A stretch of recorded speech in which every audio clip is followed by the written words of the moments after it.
Naset na.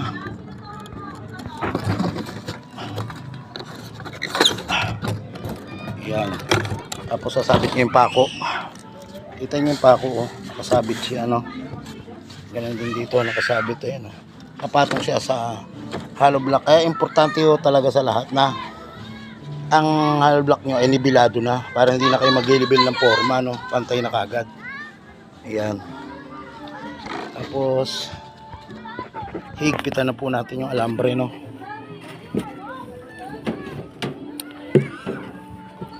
Mabilis lang po yung pagpuporma na ganito yung diskarte. Ayan, oh. Ilayin mo ng bahagya, ikot mo yan, no. Baluktot yan, may pakong didos.